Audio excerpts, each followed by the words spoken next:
Welcome to special debate. This is Satish. మంత్రి కొండా సురేఖ వ్యాఖ్యలతో సినీ ఇండస్ట్రీలో కలకలం రేగింది. మంత్రి వ్యాఖ్యలపై సినీ పరిశ్రమ బగ్గుమంటోంది. ఇదేం సభ్యత అంటూ సినీ పరిశ్రమ ప్రముఖుల నుంచి ట్వీట్ల వర్షం కురుస్తోంది. క్షమాపణలు చెప్పాల్సిందేనంటూ డిమాండ్ పెరుగుతోంది. మరోవైపు వ్యాఖ్యలు వెనక్కి తీసుకుంటున్నట్టు కొండా సురేఖ ప్రకటించారు. అసలు సినీ ఇండస్ట్రీపై ఈ తరహా వ్యాఖ్యలు సబబేనా? సినిమా వాళ్ళంటే అంత అలుసా?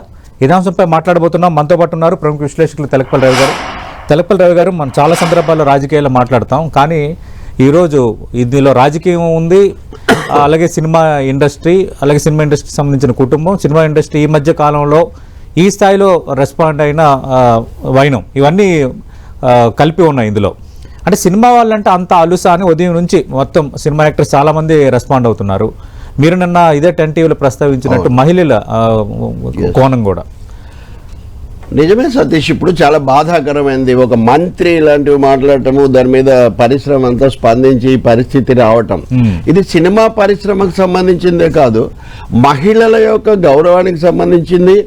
రెండవది సమాజంలో రాజకీయాల్లో మారుతున్నటువంటి దిగజారుతున్నటువంటి విలువలకు సంబంధించి కూడా ఇది ఒక కీలకమైన ఒక సూచిక, ఒక సంకేతంలాగా ఇది మనకు కనిపిస్తుంది.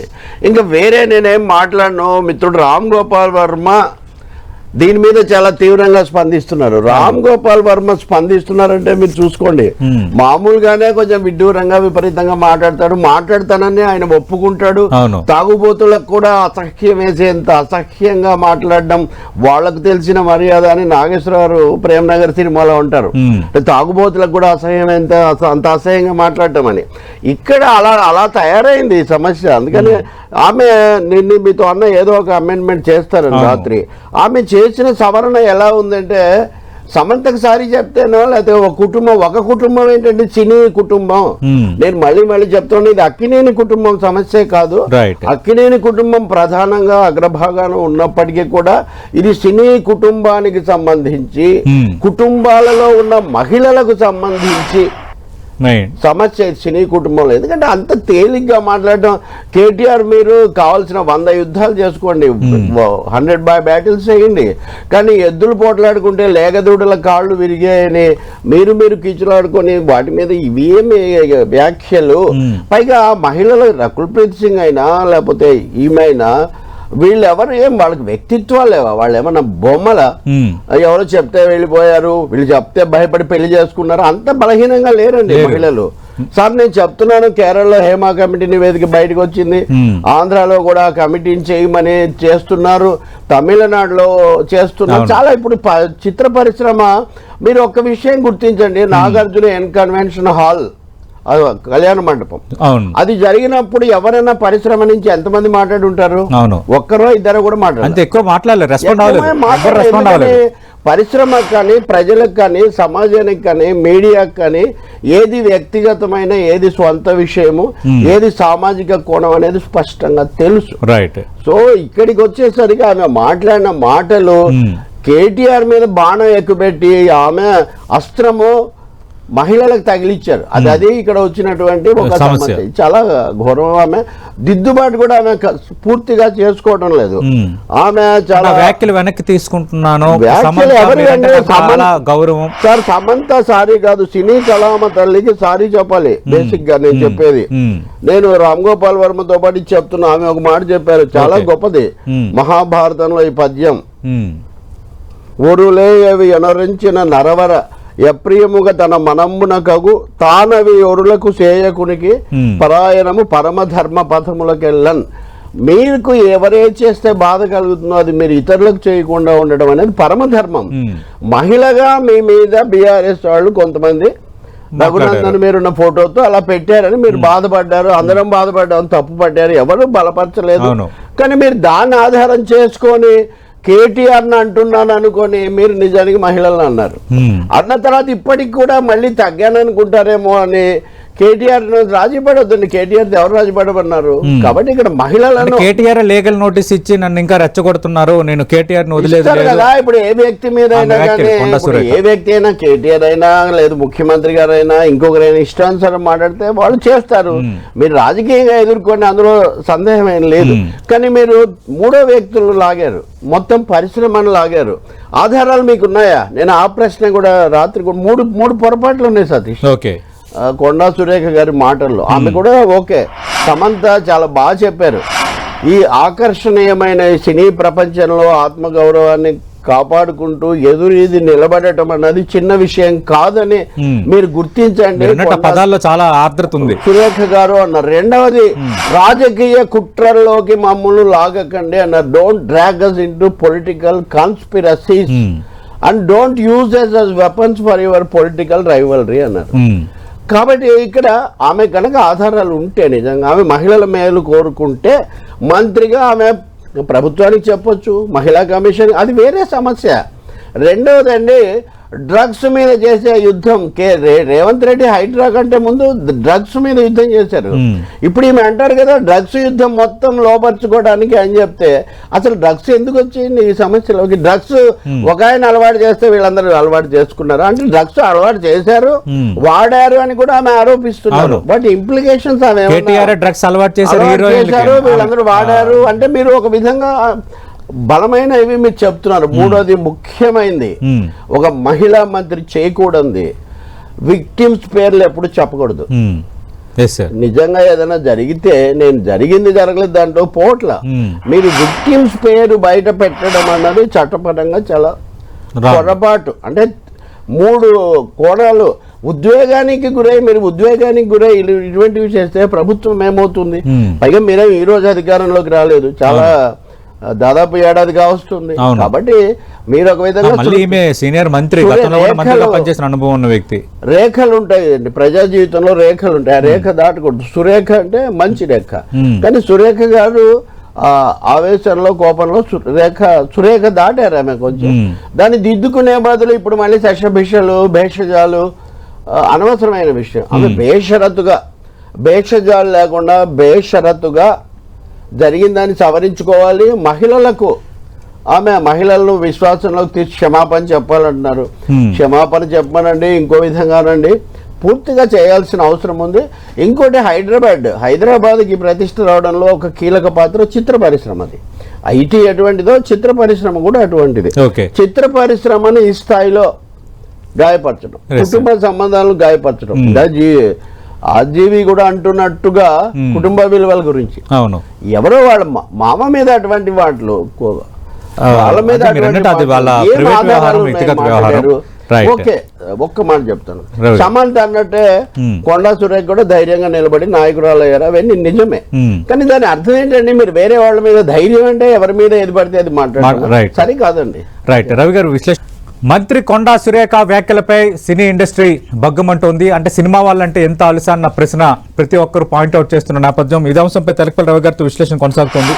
తెలకపల్లి రవి గారు, ఇందాక 1 సినీ కోణం, 2 మహిళల యాంగిల్ మీరు ఇందాక మాట్లాడుతున్నారు, మధ్యలో రేవంత్ రెడ్డి లైవ్ వచ్చింది. మహిళల గురించి అన్ని తెలుగు రాష్ట్రాల్లో ఇటీవల కాలం రాజకీయ వివాదమైన ఇంకేదైనా వ్యాపారంలో వచ్చినా చాలా తేలిగ్గా మహిళలు మహిళలను ప్రయోగించడం, అదే మిమ్మల్ని అనాలంటే మీ వాళ్ళని అంటే కుటుంబాలను లాగటం అనేది ఇది వాళ్ళు లాగారని మేము లాగుతున్నామని. నిన్న సురేఖ గారి మాటల్లో ఒక అభ్యంతరం నాకు బాగా ఏంటి, ప్రజా జీవితంలో ఉంది ఆమె, బూతులతో మా మీద దాడి చేస్తే మేము కూడా బూతులతోనే సమాధానం చెప్తాము. ఇంకా అప్పుడు తేడా ఏం మిగలబోతుంది ఇక్కడ? ఒకవేళ మీరు చెప్తే మీరు కేసు పెట్టచ్చు. ఆ మంత్రి ఉదాహరణ నా మీద ఒకసారి ఏదో చేస్తే నేను అప్పుడు అంజనీ కుమార్ ఉన్నారు, ఆయనకి వెళ్ళి ఇచ్చే కమిషనర్ కు ఇచ్చాము. తర్వాత ఏదో అయిపోయి చాలా సార్లు అన్ని ఇవ్వమనుకోండి, మీరు మంత్రిగా ఉన్నారు, మీరు దాని నిజాలు తేల్చుకునే అవకాశం మీకు పూర్తిగా ఉంది. దాని బదులు బూతులతో సమాధానం చెప్తాను, మహిళల మీద అంటే మళ్ళీ మహిళలను అంటామంటే చాలా మంచి మాట ఉంది నా సమంత తన దీంట్లో. అవును, ట్వీట్లో, please don't trivialize it. I hope you realize that your words carry significant weight as a minister. I implore you to be responsible and respectable of individual privacy. విడాకుల మీద కూడా ఆమె చాలా మాట్లాడారు. ఇందులో చాలా క్లియర్ గా, to clarify my divorce was mutual consent and amicable with no political conspiracy involved. Okay, ఎంత పెద్ద మాట అండి ఇది. ఇక మిగతా వాళ్ళందరూ ఇంత సూటిగా చెప్పబోదు, సమంతగా అలవాటు కూడా ఉంది. ఇప్పుడు చిరంజీవి చాలా విషయాలు చిరంజీవి మాట్లాడారు, ఎన్టీఆర్ మాట్లాడారు, అల్లు అర్జున్ మాట్లాడారు. ఎప్పుడు రెస్పాండ్ అవ్వని వాళ్ళు అంటే పరిశ్రమను ఒక విధంగా షేక్ చేసి బాధ్యతారహితంగా ఇలా మాట్లాడేశారండి అన్నటువంటి ఒక ధోరణి. రెండవది, ఆంధ్రప్రదేశ్ లో జరిగింది, తెలంగాణలో జరిగింది, జరుగుతూ ఉంది. నాయకుల పెళ్లిళ్ళు, నాయకుల లేకపోతే విడాకులు, లేకపోతే కుటుంబాలు, వాళ్ళ పిల్లలు, విదేశాల్లో ఉన్న వాళ్ళ పిల్లలు, ఇవన్నీ అసహ్యకరమైనటువంటి చర్చలోకి లాగుతున్నటువంటి ఒక తీరు. దాన్ని ఖండించడానికి ఒక పద్ధతి పెట్టే బదులు మంత్రి గారు ఏం చేశారంటే, తనను అన్నారు, సురేఖను ఎవరన్నారో బీఆర్ఎస్ వాళ్ళు అన్నారో అన్నారు అన్నదాన్ని మీరు ఖండించండి. అందరూ ఖండించారు కానీ కేటీఆర్ ఖండించలేదన్నారు. కానీ మీరు ఇలా మాట్లాడిన తర్వాత అప్పుడు ఖండించిన హరీష్ రావు కూడా మళ్ళీ మిమ్మల్ని ఖండించారు. అవును, మీ తరఫున మాట్లాడిన మాలాంటి వాళ్ళని కూడా మిమ్మల్ని ఖండించాల్సిన పరిస్థితి మీరు తీసుకొచ్చారు. కానీ మిమ్మల్ని మీరు ఖండించుకోవడం లేదు తగినంతగా. మిమ్మల్ని మీరు ఇప్పటికి కూడా అదేదో కొండా సురేఖ గారు దాడి చేయటమేమో తీవ్రంగా దాడి చేసి, సవరించుకోవడమేమో చాలా పరిమితంగా. ఇవి నా కుటుంబం పేరెత్తలేదు, ఒక కుటుంబం ఏముందండి, చాలా పెద్ద సినీ కుటుంబం అంటున్నాను, అక్కినేని కుటుంబం అని కూడా అందరూ అంటున్నారు. కాబట్టి ఆమె అనడమేమో చాలా భారీగా అని, సవరించుకోవడం మటుకు చాలా అశ్వత్థామాహత కుంజరహ అన్నట్టుగా కుదరదు. అశ్వత్థామాహత అని ఎంత పెద్దగా అన్నారో, కుంజరహ అనేది కూడా మీరు అంత గట్టిగా అని ఉంటే కొంచెం ఉండేది. ఇదే మొక్కుబడిలా ఉంది. ఇప్పుడు ఆయన పిసిసి అధ్యక్షుడు మహేష్ కుమార్ గౌడ్ ఓకే స్పందించి దీన్ని క్లోజ్ చేయండి అన్నారు. క్లోజ్ చేయమని మీరు ఆమెకు కూడా చెప్పండి. రేవంత్ మీరు కొండా సురేఖ గారికి కూడా చెప్పండి. మీరు రెండో విషయం ఏంటంటే, తగ్గేదే లేదు. కేటీఆర్ మీద మీరు తగ్గకండి. కేటీఆర్ మీద మీరు తగ్గితే తెలంగాణ రాజకీయమే లేదు. కానీ మహిళల విషయంలో తగ్గండి, మాట్లాడేటప్పుడు తగ్గండి, ఆవేశానికి గురై సంయమనం కోల్పోయే విషయంలో మటుకు మీరు తగ్గండి. తగ్గకపోతే సమాజం కూడా తగ్గదు. ఇంతమంది ఎందుకు స్పందిస్తున్నారు అంటే, ఈ అనుచితంగా ఉంది కాబట్టి, వ్యాఖ్యలు అనుచితంగా మీ వ్యాఖ్యలు ఉన్నాయి కాబట్టి, మీరు అసంబద్ధంగా, అసందర్భంగా, సంబంధం లేని వాళ్ళని తెచ్చారు కాబట్టి, ఏదేదో మాట్లాడారు కాబట్టి వాళ్ళు ఆగ్రహించారు. మీకు ఏమైనా ఫిర్యాదులు ఉంటే మీరు మహిళా కమిషన్కు ఫిర్యాదు చేసుకోండి. పేర్లు ఎప్పుడు బయట పెట్టకండి, కనీసం ఇక మీద అయినా. కానీ పేరు ప్రైవసీ అని అన్నారు ఆమె సమంత. ఎందుకనంటే ప్రైవసీ అంటే పేరు వాళ్ళకి సంబంధించింది. ఏం జరిగింది ఇద్దరు వ్యక్తుల మధ్య అని ఆ వ్యక్తులు చెప్పదలుచుకుంటే చెప్తారు, లేకపోతే లేదు. మంత్రికి ఎక్కువ బాధ్యత ఉంటుంది. ఆమె చెప్పారు, మామూలు సారి చాలదండి, ఇంకొంచెం బరువుగా మీరు ఆలోచించి ఏ తీవ్ర స్థాయిలో దాడి చేశారో ఆ తీవ్ర స్థాయిలో మీరు సర్దుకోవడానికి ప్రయత్నించండి. మీ దగ్గర ఏమైనా సమాచారం ఉంటే మీరు పంచుకోండి. డ్రగ్స్ ను దీన్ని ముడిపెట్టకండి. చాలా సబ్జెక్టులు తెచ్చారు, చాలా సబ్జెక్టులు తీసుకొచ్చారు మీరు కోపంలో. నేను భావోద్వేగానికి గురయ్యాను అంటే భావోద్వేగం సమస్య కాదు ఇది. భాష, భావం రెండు కూడా పొరపాటుగా ఉన్నాయి. అంటే రవి గారు, అంటే భాషపై అదుపు ఉండక్కర్లేదా? నోటికి ఎంత వస్తే అంత మాట్లాడతారా అనేది ఇప్పుడు చర్చ. అంటే ఆమెకు ముందు నుంచి కూడా కొంచెం కోపంగా మాట్లాడడం. ఇంకోటి, కేటీఆర్ వ్యవహరించిన తీరులో ఆమెకు వైరుధ్యాలు టీఆర్ఎస్ లో ఉన్నప్పటి నుంచి ఉన్నాయి, చాలాసార్లు చూసా. ఇప్పుడు కాదు, ముందు నుంచి. ఉదాహరణకు జగన్ కు తగిన ప్రాధాన్యత ఇవ్వట్లేదని రాజీనామా చేశారు కదా రోసే మంత్రి, రాజీనామా చేశారు. ఇలాగే స్టూడియోలో మేము 5 hours కూర్చున్నాం మేమిద్దరమే. అంతా అయిన తర్వాత, అన్న ఇంత క్రాస్ ఎగ్జామినేషన్ ఏమన్నా, క్రాస్ ఎగ్జామినేషన్ క్వశ్చన్ కాదు, మీరు ఆవేశంలో రాజ్యాంగ రీత్యా గవర్నర్కి వెళ్ళి ఇచ్చారు. నిజానికి మంత్రికి గవర్నర్కి రాజీనామా ఇచ్చే అవకాశం మంత్రికి లేదు. చాలా జరిగాయి రాజ్యాంగ పరంగా, ఇంకో విధంగా. తర్వాత ఇప్పుడు ఎలా ఉన్నాయి జగన్ అనండి, ఇంకోటి వాళ్ళ రిలేషన్స్. కాబట్టి ఆ సమయంలో ఉన్న ఆవేశాన్ని, అలాగే జగన్ పట్ల ఇక్కడ ఆమె నిలబడ్డారు. జగన్ నాకు సమస్య కాదు, కేసీఆర్ సమస్య కాదు, ఇంకోరు కాదు. మీరు ఆ విషయంలో ఆ సమయంలో ఎంత ఆవేశానికి గురయ్యారో దాన్నే బహిరంగంగా చేసేసి తర్వాత పెదవి దాడితే పృథివీ దాడుతుందని మీరు మాట మీది తర్వాత మళ్ళీ ఏదో దాన్ని సవరించుకోవడానికి ప్రయత్నించటం. ఇప్పుడు ఉదాహరణకు మన మిత్రుడు మల్లు రవి ఎంపీ ఇప్పుడు అమలా తీవ్రంగా వ్యాఖ్యానించారు. ఇప్పుడు ఆమె తమ కుటుంబాన్ని తమ భర్తను అన్నప్పుడు ఆమె మీద స్పందించారు. ఆమె మీద ఈయన జవాబు చెప్తున్నారు. ఓకే, మీరు ఏమైనా సమర్థించండి, కానీ జరిగిన నేపథ్యం అంతా కూడా చూడాలి కదా.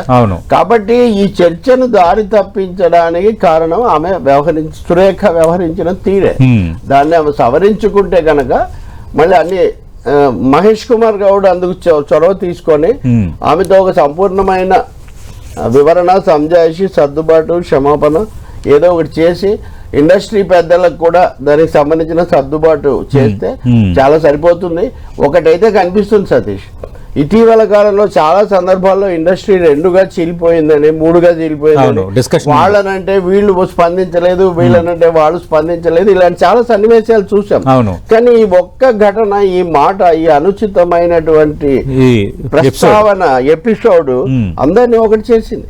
అందరు దీన్ని ఖండించకపోతే కుదరదన్న పరిస్థితి వచ్చింది.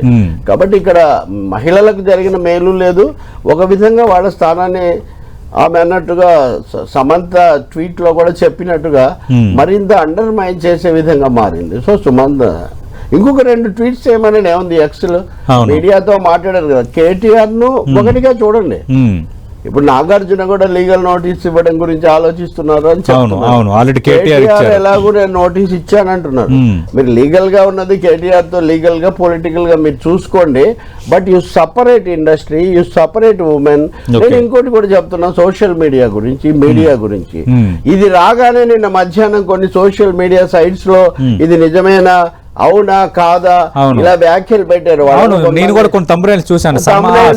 సమంత అంత పని చేసిందా, నా దగ్గర ఉన్నాయి అట్లా ముందు నుంచి కూడా అనుమానాస్పదం ఈ తరహా తంబ్రైల్స్ పెట్టారు. అంటే చాలా వెరీ అంటే రాగానే దాని నుంచి వ్యూస్ తెచ్చుకుందాము, దాని నుంచి ఏదో ఉపయోగం పొందుదామని తప్ప చాలా దరిద్రంగా సతీష్ నేను చెప్తున్నాను.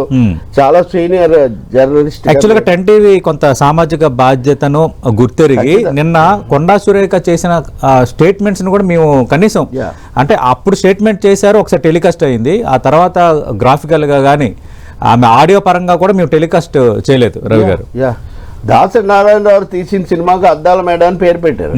సినిమా వాళ్ళు అద్దాల మేడలాగా ఉంటారు, ఆకర్షణీయంగా ఉంటుంది, కానీ ఎప్పుడంటే అప్పుడు రాళ్ళు విసురుతారు అని నేను చూస్తున్నా సతీష్. ఇప్పుడు ఎందుకండి, నేను మొన్న ఒకటి చెప్తున్నా మీకు క్లియర్ గా, అతను రచయిత, దర్శకుడు, అదే పనిగా చెప్తుంటాడు. KJ సంథింగ్ అక్షరాలు చెప్తున్నా నేను మీకు. మా నాన్న చచ్చిపోయి నేను బాధగా ఉంటే అక్కినేని నాగేశ్వరరావు నన్ను అవమానించారు అని ఈయన చెప్పినట్టుగా తమ్ము పెడతారు. లోపలికి వెళ్తే అది లేదు, నాగేశ్వరరావు గారు చాలా ప్రేమగా పలకరించారు, గౌరవంగా అందరూ పెద్ద పెద్ద సీనియర్ యాక్టర్స్ అందరూ వచ్చి నన్ను పరామర్శించారని ఆ డైరెక్టర్ చెప్తాడు. కానీ దానికి తంబిలా ఉంటుంది. తంబిలా ఉన్న ఆయన ఏం అబ్జెక్షన్ పెట్టాడు, ఎందుకని ఎక్కువ వ్యూస్ వస్తాయని ఆయన దాన్ని ఊరుకుంటాడు. ఎస్వి రంగారావు మీద, సావిత్రి మీద, ఇంకొకరి శోభన్ బాబు మీద ఏది పడితే అది లోపల ఉన్న దానికి కూడా సంబంధం లేకుండా పెట్టడం, అనేక సార్లు రెస్పాన్సిబుల్ గా మాట్లాడడం, టేకన్ ఫర్ గ్రాంటెడ్ అయిపోయింది. సినిమా ఇండస్ట్రీ అంటే సినిమా వాళ్ళ గురించి వ్యక్తిగతమైనవి ఎందుకండి, ప్రజలకు ఏం సంబంధం, వాళ్ళ కోసం ఏమైనా రాసేయచ్చు, అదో వాళ్ళకి వీటిపై రెస్పాండ్ అయ్యే టైం ఉండదు, వాళ్ళు పట్టించుకోరు, వాళ్ళు ఏదైనా కానీ ఎంజాయ్ చేస్తారన్న పద్ధతిలో ఇష్టం వచ్చినట్టుగా మాట్లాడారు. ఒక సినీ తార ఫోటో పెట్టి ఆమె అలాంటిదని పెట్టారు. అదే ఇంకా చాలా అండి, సీన్ కట్ చేస్తే అందులో తలుపేసి వెళ్ళేసరికి తలుపేసి ఉంది, నేను తీసేసరికి అని వదిలేస్తాను. ఏమే చలి వేళ వచ్చారు ఇక్కడికి అని పెడతారు. ఏంటవి ఎన్ని ఇప్పుడు ఒక అరడజన్ చెప్తాను మీకు. ఇప్పుడు నేను నాగేశ్వరరావు ఇంట్రెస్టింగ్ ఏంటంటే ఇప్పుడు కె విశ్వనాథ్ గారు ఒకసారి అడిగారు, ఫోన్ చేశాడు, రవి గారు పలానా వాళ్ళు ఎవరండి మీకు తెలుసయ్యా అండి అన్న. ఏంటి సార్ అన్ని విషయాలు అక్కడే ఉండి చూసినట్టుగా, ప్రతి ఇంటికి పక్కలో ఉన్నట్టుగా, ప్రతి ఆయనే అందరికి మందు పోసినట్టుగా, ఆయన అందరికి బెడ్రూమ్ లో ఏంటండి సార్ ఇవి ఎలా రాస్తున్నారు సార్ ఇవి అని. విశ్వనాథ్ లాంటి వ్యక్తి 90 ఏళ్ల వయసులో ఇలాంటి బాధ కనీసం 4 పేర్లు చెప్పగలుగుతాను. ఇంకోసారి చెప్తాను, రిజర్వ్ నలుగురు ఉన్నారు. రోజు అదొక ముడి సరుకులాగా వాళ్ళు టన్నులు కుమ్మిస్తూనే ఉంటారు. ఒకటి అంటారు వాళ్ళు అడిగితే ఏమని, ఆ థంబ్నెయిల్స్ తో మాకు సంబంధం లేదు, మేము చెప్పేది చెప్తామని. కానీ నేను చెప్పిన తర్వాత మీరు ఏం చేసి చూసుకోవద్దండి, ఒకసారి కదా ఒకసారి చూసుకోవద్దు. పైగా మీరు అదే పని పెట్టుకొని రోజు వెళ్ళి మీరు మాట్లాడుతున్నప్పుడు మీరు చెప్తున్నవి ఎట్లా ప్రొజెక్ట్ అవుతున్నాయని మీరు చూసుకోరా? అంటే you take it for granted. కాబట్టి పరిశ్రమతో ఇష్టానుసారం మాట్లాడే ధోరణిని ఐ థింక్ సినిమా ఇండస్ట్రీ కూడా మీడియాతో ఇంటరాక్ట్ అయ్యేటప్పుడు వాళ్ళతో ఇన్వైట్ చేసేటప్పుడు కొన్ని కనీసమైన షరతులనండి పద్ధతులని పాటించాల్సిన అవసరం. సినిమా ఇండస్ట్రీలు పెట్టే ప్రెస్ మీట్లలో కూడా కొందరు అలాంటి ప్రశ్నలు వేస్తున్నారు. వాళ్ళు కొంచెం హైలైట్ అవడానికో లేదంటే అది ట్రోలింగ్ అవుతే మనం హైలైట్ అవుతాం కాదండి. చాలా మంది కష్టపడి డబ్బులు చేసుకొని సినిమా తీస్తారండి, ప్రమోట్ చేసుకోవడానికి పెడతారండి. పెట్టిన మరుక్షణము చంద్రబాబు గారి మీద మీ అభిప్రాయం ఏంటి, రేవంత్ రెడ్డి మొన్న ఇలా అన్నారేంటి, ఎక్కడికో తీసిపోతారు. అది ఎక్కడో మొదలయ్యి ఇప్పుడు మనం సమంత సురేఖ విషయం మాట్లాడడానికి కూర్చున్నాం. ఇప్పుడు మనం మిగిలిన ప్రపంచ విషయాలని చర్చించకూడదు కదా. అసలు మొదలు పెట్టడమే అక్కడ పెట్టడము. ఆఖరికి కొంతమంది దర్శకులు కూడా ఈ మధ్య ఒక దర్శకుడు ఉన్నాడు, ఒక ఆయన దృష్టిలో పెట్టుకొని మాట్లాడము, తిట్టేయడము, చివరిగా సినిమాలు కూడా చాలా సార్లు ఆడవు. రెండోది వీళ్ళు కూడా అక్కడ ఉండరు. మీరు పెళ్లి ఎప్పుడు చేసుకుంటారు, మీరు ఎందుకు తీసుకుంటారు, ఏంటి సార్ ఈ ప్రశ్నలు? అసలు సినిమా ప్రమోషన్ ప్రెస్ మీట్ కు వీళ్ళు అడిగే ప్రశ్నలకు ఏమైనా సంబంధం ఉందా? మీకు ఓపుకుంటే వాళ్ళ దగ్గర టైం తీసుకొని. బాగా గుర్తుంది సతీష్, ఇప్పుడు వెంకటేష్ గారు మొదటి సినిమాలు యాక్ట్ చేసినప్పుడు ఉదాహరణకు ఆయన ఇప్పుడు జనరేషనల్ చేంజ్ ఏదో అడిగారు, ఆయన వేరే ఇంటర్వ్యూలో మాట్లాడారు విజయవాడలో. సరే, అంటే నాకు ఐడియా లేదు, అగ్ని నక్షత్రం సినిమా పేరు ఏది? వెంకటేష్ నటించిన ఫస్ట్ సినిమా. వెంకటేష్ ఫస్ట్ సినిమాకి మన ఊరి పాండవులు విజయవాడలో. అప్పుడు ప్రెస్ మీట్ లో ఉన్నారా? నేనున్నా. నేను చాలా వాటిలో ఇప్పుడు వచ్చిన స్టార్స్ వీళ్ళందరూ కనీసం ఆ 10 ఏళ్ళు ఎక్కువ విజయవాడలో కూడా పెడుతుండేవాళ్ళు. వాళ్ళు తర్వాత మాట్లాడేవాళ్ళు అండి. రామనాయుడు గారు మాట్లాడేవాళ్ళు. లేకపోతే ఒకసారి ఉదాహరణకు దివిసీమ ఉప్పెన వచ్చినప్పుడు రామారావు నాగేశ్వరరావు విడిగా వెళ్ళారు, మిగిలిన వాళ్ళందరూ ఒకసారి వెళ్ళారు. అప్పుడు కొంతమంది ఏదో కాంట్రవర్సీ చేయబోతే గుమ్మడి తర్వాత పుల్లయ్య గారు లాంటి వాళ్ళు కొంచెం సర్దుబాటు చేశారు ఇండస్ట్రీ. ఒకప్పుడు చెత్త పత్రికలు కొన్ని ఉండేవి. చెత్త పత్రికలు అనే మాట పక్కన పెడతాను, పోనీ హిందూ నేషన్ పేపర్ వేరే, అంతకంటే అసహ్యంగా ఉన్నాయండి ఇప్పుడు ఈ సైట్స్. వీటిని అసలు ఎంటర్టైన్ చేస్తారు అనేది మనకేం అర్థం కాదు. కాబట్టి కొన్నిసార్లు మెయిన్ ఏంటంటే సోషల్ మీడియాకి సెన్సార్షిప్ లేదు, సరైన ఇప్పుడు సెన్సార్షిప్ పోనీ అక్కర్లేదు అనుకున్నా స్వీయ నియంత్రణ ఉండాలి కదా. రెండవది నేను అంటుంది పరిశ్రమ చేతిలోనే ఆయుధం ఉంది. వాళ్ళు వీళ్ళకి ఇంటర్వ్యూలు ఇచ్చేటప్పుడు వీళ్ళతో మాట్లాడేటప్పుడు కొన్ని కనీసమైన కండిషన్స్ పెట్టాల్సినటువంటి ఒక అవసరం మాత్రం చాలా ఉంది. ఇప్పుడు నేను రామలక్ష్మిని ఇంటర్వ్యూ చేశాను, అది పెద్ద సెన్సేషన్, మిలియన్స్ ఆఫ్ వ్యూస్ ఇదంతా. ఆమె ఒక మాట పొరపాటు మాట్లాడారు, దాన్ని నేను 2 సార్లు చెప్పాను, తర్వాత దాన్ని తీసేసాం కూడా మనం. కాబట్టి ఎప్పుడైనా ఒకసారి పొరపాటున మాట్లాడితే దాన్ని సరి చేసే బదులు దాన్నే పెంచి పెట్టేసేయటము, ఇప్పుడు అది ఒక వృత్తిగా అదొక ఉపాధిగా మారిపోయిన పరిస్థితి ఉంది. నేను చెప్తుంది ఏంటంటే అది కూడా దీనికి కారణమవుతుంది. ఆమె ఏదో మాట్లాడితే మంత్రి గారు సర్దుకుంటారేమో, కానీ ఈ లోపల మీరు ఇవన్నీ మాట్లాడేశాక ఇప్పుడు ఏమైపోతుంది? కుటుంబాలకు గౌరవం లేదా, పరిశ్రమకు లేదా? వాళ్ళని మనం ఆరాధిస్తున్నాము, వాళ్ళకి మనం 100 కోట్లు కలెక్షన్స్ ఇస్తున్నాము, వాళ్ళకి మనం జాతీయ స్థాయిలో బిరుదులు ఇస్తున్నాము, కానీ వాళ్ళ వ్యక్తిగత జీవితాలను మటుకు తిట్టిపోస్తున్నాం. ఏమిది? రాత్రే వేటూరి గురించి మాట్లాడాలంటే వాళ్ళు మందు తాగడం తప్ప ఇంకేం విషయం లేదా? ఎస్వి రంగారావు గారు అంటేనే ఏమంటే ఎటువంటి మహానటులు వాళ్ళందరూ. ప్రజలకు నటన కావాలా? కాళోజీ శ్రీశ్రీ గురించి అంటాడు, నువ్వు రాసి పారేసిన కవిత్వం గుబాలిస్తుంటే నువ్వు తాగి పాడేసిన మందు సీసాల గోల మాకెందుకని. మనం వాళ్ళ నుంచి వాళ్ళ ప్రతిభ, వాళ్ళ టాలెంట్, వాళ్ళ నటన అది కోరుకుంటాం, కానీ ఈ విషయాలు తీసుకోవడం ఇక్కడ ఈమె మరీ ఇంకా నేను చెప్పింది ఒక కోణం. ఇక్కడికి వచ్చేసరికి రాజకీయ వివాదాల్లోకి తీసుకొని వచ్చి ఏదో ఒక విధంగా భార్యలను, ఏదో ఒక విధంగా కుమార్తెలను, ఏదో ఒక విధంగా స్నేహితులను తీసుకొని రావడం చాలా దారుణం, దారి తప్పిపోతుంది. సోషల్ డిస్కషన్, సామాజిక, ఇది చాలా మేజర్ ఇష్యూ అయింది. సమంత ప్రస్తావన తేవడంతో నేషనల్ వైడ్ కూడా దీని మీద ఉదయం నుంచి ఈవినింగ్ నుంచి డిబేట్స్ నడుస్తున్నాయి. పరిశ్రమలో తీసుకొచ్చారు అంటే పరిశ్రమ ఇట్ సో ఈజీలీ అవైలబుల్. ఒక మెసేజ్ ఇక్కడ ఏమైనా అనేయచ్చు, అలాగే అందుబాటులో ఉన్నారు, అందుబాటులో ఉంది పరిశ్రమ అన్న పద్ధతిలో మీరు మాట్లాడితే ఏం జరుగుతుంది? ఇప్పుడు నిన్న ప్రభుత్వాన్ని మీరు అన్నారు, రేపు ఈ ప్రభుత్వాన్ని కూడా అలా ఇంకొకరు అంటారు కదా. కాబట్టి అక్కడే అనేది మనం రేఖలు చాలా జాగ్రత్తగా పాటించాల్సిన అవసరం ఉంది. కేసులు వివాదాలు వ్యక్తిగతంగా వాళ్ళ కుటుంబాల పరంగా చేసే వాళ్ళు ఎట్లాగో చేస్తారు. కానీ అధినేతలు అధినాయకులు అమాత్యులు రాజ్యాంగ పరంగా వాళ్ళు తప్పకుండా సంయమనం పాటించాలి. భవిష్యత్తులో ఇట్లాంటివి రాకుండా చూడటం, అలాగే మీడియా కూడా దీనికి సంబంధించి కొన్ని మార్గదర్శక సూత్రాలు గైడ్ లైన్స్ కొన్ని పెట్టుకోవడం. అదృష్టవశాత్తు ఈ మధ్య రేవంత్ రెడ్డి గారు ముఖ్యమంత్రిగా యూట్యూబ్ వీటికి కూడా ఏమన్నా కొంత కావాలా అని కూడా ఒకటి పెట్టారు. దాని మీద ఒక కమిటీ కూడా ఏదో ఫామ్ చేయడానికి ప్రయత్నిస్తున్నారు. అలాగే ఇంటింటికి టీవీ అని 360 రూపాయలు, అది కూడా ఒక ప్రయత్నం చాలా జరుగుతున్నాయి. ఈ క్రమంలో భాగంగా ఇలాంటి అంశాలు కూడా చర్చించి ఒక పద్ధతిలో పెట్టడం, మహిళల గౌరవాన్ని, మానవత్వ విలువలను, సభ్యత ప్రమాణాలను, ప్రజాస్వామ్య సూత్రాలను, మీడియా స్వేచ్ఛను, ఈ 5ంటిని కాపాడుకునే విధంగా మనం ముందుకు పోవాలి అని భావిస్తున్నాం. అంటే రవి గారు, మరి ఇంత ఇష్యూ పెద్దదైంది, సమంత ప్రస్తావన తేవడంతో నేషనల్ వైడ్ ఇష్యూ అయిపోయింది. ఇక్కడి నుంచైనా ఈ తరహా వ్యాఖ్యలు ఈ స్థాయిలో మరీ దిగజారి మాట్లాడే పరిస్థితి ఇక రాదు అని మన భరోసాగా ఉండొచ్చా? రాకుండా ఉండాలంటే ఏం చేయాలి? చాలా కష్టం అంటే దాని మీద ప్రజల నుంచి స్పందన రావాలి. నేను అనుకోవటం ముఖ్యంగా మహిళల నుంచే. మహిళలే నిజానికి వీటన్నిటికీ వాళ్ళ ఛానల్స్ చూసినా, సీరియల్స్ చూసినా, మంచిని ప్రోత్సహించిన వాళ్ళే. కాబట్టి ఇట్లాంటివి కనుక మా మీద మీరు మాట్లాడితే మేము తిప్పి కొడతాము, తిరస్కరిస్తాము అనే ఒక ఖచ్చితమైన సందేశం మహిళా సంఘాల నుంచి, మహిళా కమిషన్ నుంచి, ప్రభుత్వాల నుంచి, మీడియాలో ఉన్న మహిళల నుంచి కూడా రావాల్సిన అవసరం చాలా ఎక్కువగా ఉంది.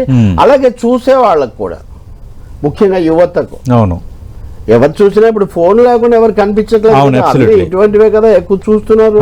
సో వాళ్లకు ఈ మహిళలను ఏదో వస్తువులుగా చూపించే ధోరణి చాలా తప్పు అనే ఒక మెసేజ్, సందేశం కూడా తప్పకుండా వెళ్లాల్సిన అవసరం ఉంది.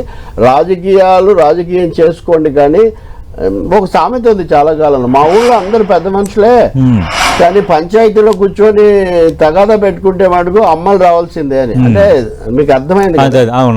అంటే ఆ బూతులు లేకపోతే వాటిలోకి దించుతారు అన్నది మన పురుషాధిక్య సంస్కృతి యొక్క, లేదా ఇప్పుడున్న దిగజారిన విశృంఖల వ్యాపార సంస్కృతి యొక్క ప్రభావం. మీడియాకు ముడి సరుకు కాదండి వాళ్ళు. అలాగే రాజకీయ వివాదాలకు వాళ్ళు రగిలించేటటువంటి ఇంధనం కాదండి. తప్పకుండా వాళ్ళు గౌరవనీయమైనటువంటి మాతృమూర్తులు, భాగస్వాములు, మన కుటుంబం, మన రక్తం పంచుకున్న ఆడపడుచులని అటువంటి వాళ్ళు. కాబట్టి దయచేసి వాళ్ళ పట్ల గౌరవం కాపాడండి. రాజకీయం వేరే విధంగా చేసుకోండి, వివాదాలు వేరే విధంగా నడుపుకోండి, కానీ వికృత పరిస్థితిని తీసుకురాకండి అని మనం చేయాలి. రైట్. తలకపల్లి రవి గారు, ఈ ఎపిసోడ్లో భాగంగా చాలా మంది రెస్పాండ్ అవుతున్నారు. ఆ రెస్పాండ్ అవుతున్న దానిపైన మళ్ళీ ట్వీట్లు, ఎదురు ట్వీట్లు చేయటం, జూనియర్ ఎన్టీఆర్ దీని మీద రెస్పాండ్ అవ్వడం పైన మళ్ళీ మరికొందరు తప్పుపడుతూ మళ్ళీ ట్వీట్లు చేయటం, ఇలాంటి ఈ సోషల్ మీడియా అది ఏమైపోయిందంటే ఏది మాట్లాడినా అది ఎక్కడి వరకు వెళ్తుందో, అది ఎక్కడి వరకు వివాదం చేయాలి అనే ఒక బ్యాచ్ ఉన్నట్టు ఉంది ఇందులో. జూనియర్ ఎన్టీఆర్ ఇదివరకు కూడా మాట్లాడారండి. అప్పుడు నేను అందరికంటే ముందు మాట్లాడానండి. నిజానికి నారా భువనేశ్వర్ గారి విషయంలో తప్పుగా వాళ్ళు మాట్లాడితే అది చాలా పొరపాటు అని. జూనియర్ ఎన్టీఆర్ కూడా మహిళలను గౌరవించాలి, సరికాదన్న పద్ధతిలో ఆయన పెట్టాడు. ఇప్పుడు ఈ సందర్భంలో దాన్ని తీసుకుంటారు. పొరపాటు కదా. అమ్మాయి ఎవరికైనా అమ్మాయినండి, మహిళలు ఎవరికైనా కానీ మాననీయులు, గౌరవనీయులేనండి.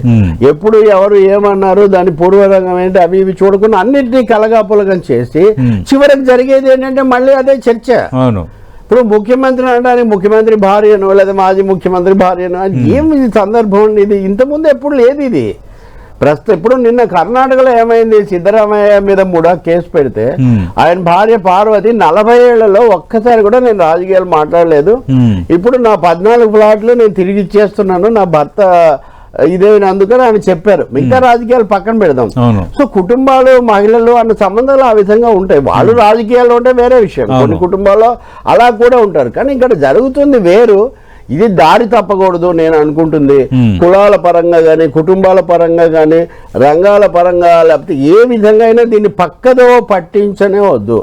మహిళల గౌరవాన్ని కాపాడడం, సభ్యత విలువలను రక్షించటం అన్న ఒకే ఒక కొలబద్ద తప్ప ఎప్పటివి ఎవరెవరో తవ్వి తీసి పాత కక్షలు తీర్చుకోవడానికి ఇది సందర్భం కాదు. ఇది కనీసమైన నీతి పద్ధతులను నిలబెట్టుకోవడానికి ఇది సందర్భం. ఎందుకైతే మాకు చర్చ వచ్చింది, మహేష్ కుమార్ గౌడ్ లాంటి వాళ్ళు విజ్ఞప్తి కూడా చేస్తున్నారు కాబట్టి చొరవ తీసుకొని ఆమెతో సరైన మాటలు దిద్దుబాటు చేయించి ఈ అంశాన్ని ముగిస్తే మంచిది. పరిశ్రమకు సంబంధించి అంటారా ఎడుదిరిగి మహిళలు వాళ్ళ చర్చ జరుగుతుంది కదా, ఆ చర్చ కూడా చేయొచ్చు, ఎవరు వద్దని చెప్పరు. అది దేశమంతా జరుగుతుంది మీరు అన్నట్టు. కూడా మాట్లాడారు. ఉదాహరణకు మన సౌత్ ఇండియా యాక్టర్స్ ఇప్పుడు కలియుగ పాడిన ఆమె మొదట తెలుగులో ఫస్ట్ టైం ఆమె యాక్ట్ చేశారు. సో వాళ్ళందరూ నిలదొక్కున్నారండి. ఇప్పుడు దశాబ్దాల తరబడి వాళ్ళు పరిశ్రమలో నిలదొక్కుకోవడానికి ఎన్ని పోరాటాలు చేస్తుంటారండి. ఒక మహిళ ఒక సూపర్ స్టార్ అయింది. కొన్ని ఇప్పుడు మీరు పాత ఇందాక నేను చెప్తున్నాను కదా, బీసరోజదేవికి, సావిత్రికి, వాణిశ్రీకి ఈ పెద్ద హీరోల కంటే ఎక్కువ పారితోషికాలు ఇచ్చిందండి పరిశ్రమ. వాళ్ళ కాల్ షీట్ల కోసం ఈ పెద్ద పెద్ద టాప్ హీరోలందరూ అల్లాడిపోయారండి. ఇప్పుడు చిరంజీవి గారు సినిమా తీయాలంటే హీరోయిన్ ఎవరు ఇప్పుడు సాయి పల్లవి అది ఇంకోరో ఒప్పుకోవట్లేదు. సో వాళ్ళకు ఉండే స్థానం అది ఉన్న కొన్ని సంవత్సరాలు. అలాంటి వాళ్ళని తక్కువ చేసి చులకనగా మాట్లాడడం, నేను ఎవరిని నేను తక్కువ చేయట్లా, వాళ్ళ స్థానం అంత బలమైనటువంటి తక్కువ కాదండి. వాళ్ళంతా అంత చాలా గౌరవనీయమైనటువంటి కీలకమైన స్థానం, అలంకారమైన వాళ్ళు, గౌరవం తెచ్చేవాళ్ళు. అందుకని సినిమాలనే తక్కువ చేయడం, సినిమా మహిళలను తక్కువగా చూడటం, మాట్లాడటం సరికాదు. కొండా సురేఖ ఎందుకంటే ఆమె మాటలు ఇలాంటి ఒక వాతావరణానికి దారి తీసాయి కాబట్టి హైడ్రా చర్చ హైజాక్ అయిపోయి బీఆర్ఎస్ కాంగ్రెస్ తగాదా కాస్త మహిళల పరిశ్రమ ఆత్మగౌరవానికి సంబంధించింది మారింది. దీనికి సరైన ముగింపు మీరు పలకండి, అయిపోతుంది. సారీతో కాదు, సమగ్రంగా సరిదిద్దుకోండి, సరైన చర్యలు తీసుకోండి. థ్యాంక్ యూ రవి గారు. మనం చూస్తున్నాం ప్రముఖ విశ్లేషకులు తెలకపల్లి రవి గారు చెప్తున్నారు, మాయదారి గొడవలకు మహిళలను బలి చేస్తారా అంటూ స్ట్రైట్ గా ఆయన అడుగుతున్న వాతావరణం. సినిమా ఇండస్ట్రీ అంటే అంత ఆలుసా, మహిళలు అంటే అంత ఆలుసా, చాలా ఈజీగా ఏదైనా మాట్లాడవచ్చు, ఏదైనా తమ్ముళ్ళు పెట్టవచ్చు అన్న ఆ ధోరణి పెరుగుతుండడం ఇంతవరకు వచ్చింది. అటు Mahesh Kumar Goud PCC chief appeal చేశారు, అది మంచిదే, కానీ ఇది సరిపోదు. ఖచ్చితంగా ఇంత తీవ్రంగా ఇష్యూ ఇక్కడి వరకు వచ్చింది కాబట్టి కొండా సురేఖ రెస్పాండ్ అయ్యే తీరు ఇంకొంత మెరుగుపడాలని రవి గారు సూచిస్తున్నారు. ఇది ఇవాల్టి స్పెషల్ డిబేట్.